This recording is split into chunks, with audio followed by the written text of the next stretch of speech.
Wesley Snipes' Blade franchise, she headed down under to film the action thriller Stealth about high-tech fighter jet pilots. The mega budget of $130 million allowed for some pretty elaborate rehearsals. Well, we spent as much time as we could with actual pilots, and women pilots for me especially, and, simulator machines, exercises, anything that we could do to try to understand just a tenth of what the life is actually like and what it is actually like to fly. Directed by Rob Cohen, the film co-starred Jamie Foxx and Josh Lucas.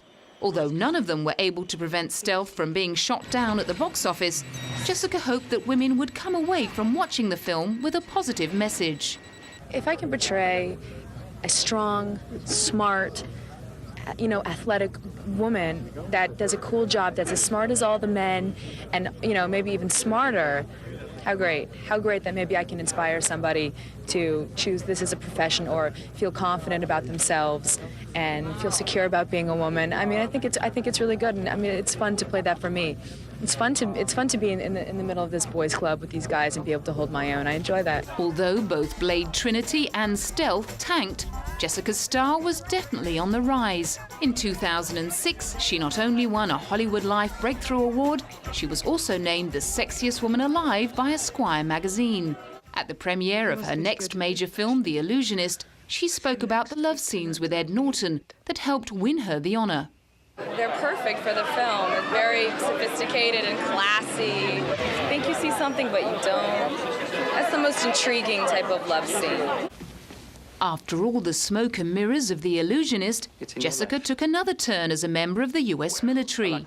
This time in the role of a soldier returning from a tour of duty of Iraq in Home of the Brave. You want to grab a cup of coffee or something? I could fill you in on your students. I don't think so, but thanks. You sure?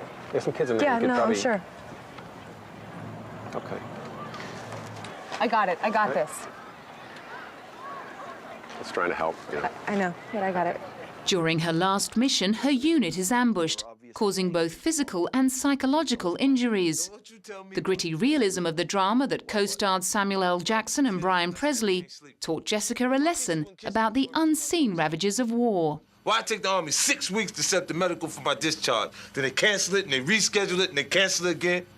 Why I can't look at you right now without wanting to kick your face in? Especially you, Doc. Hey, Jamal. But I really learned a lot about how difficult it is to come home and how there's a struggle and even a bit of a war going on internally for these people who are coming home. And the fireworks and the banners isn't the end of it. It's so much more, and there's so much more to heal after one actually steps back into this country.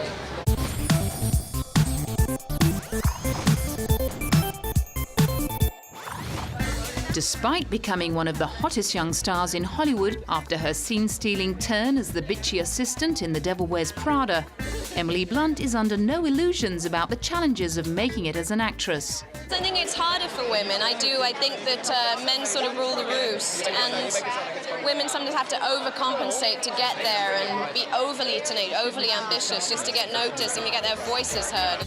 Emily's determination to be taken seriously saw her enroll in a sixth-form college in London that was known for its performing arts program. She landed an agent and made her professional stage debut in a play called Bliss at the National Theatre, while still studying for her A-levels. She won a Most Promising Newcomer award for her role as the manipulative Tamsin in the 2004 British movie My Summer of Love. And by 2006, at the age of 23, she'd made it to Hollywood to play Meryl Streep's sideline sidekick in the smash hit comedy The Devil Wears Prada.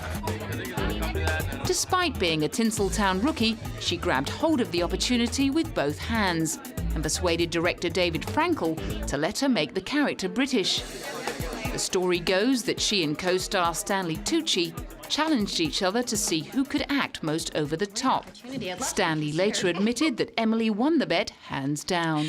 Andrea, Runway is a fashion magazine, so an interest in fashion is crucial. What makes you think I'm not interested in fashion? Oh my God. Meryl Streep allegedly claimed that she was one of the best young actors she'd ever worked with. and Emily was equally enamored with Meryl. It's great to see her being funny. She's really funny. Like, naturally, she's very gregarious, she's very warm, and so I'm just glad people got to see that side to her. As well as bringing her talents to the attention of a worldwide audience, Emily admitted the film had taught her a thing or two about high fashion when she arrived at the Hollywood Style Awards with her then-boyfriend Michael Bublé. So what did I learn? It hurts. I was cinched in and stretched out within an inch of my life. I learned a lot. I learned to be a little braver. I learned to let it be an extension of your personality rather than sticking to jeans and Ugg boots. So I've learned to be a little braver. Oh, that is so nice. Emily and the Canadian crooner had hooked up after meeting backstage at an Australian award ceremony in 2005. Their relationship saw Emily splitting her time between London, LA and Vancouver until she called it quits with Michael in July 2008, citing their conflicting hectic schedules as the reason behind the split. And there's certainly no denying that she's been busy. At 2008 Sundance, she hogged the spotlight, starring in 2 comedies that made their debut at the festival. In Sunshine Cleaning, she played the pothead sister of Amy Adams called Rose, who owns biohazard removal business, cleaning up blood and body fluids after murders and suicides. And in The Great Buck Howard, she starred alongside John Malkovich as an overworked publicist faced with resurrecting the actor's faded career. It's none of our business now. After her blockbusting turn in The Devil Wears Prada, she was glad to be back making smaller movies. These films for me are always more exciting, and I'm always more prone to playing people who are a little more off the wall, and they're usually in independent film. Just to keep things interesting, Emily will soon be popping up as young Queen Victoria in a film co-produced by Martin Scorsese, before playing the girlfriend of a man bitten by a werewolf in the 2009 remake of The Wolfman.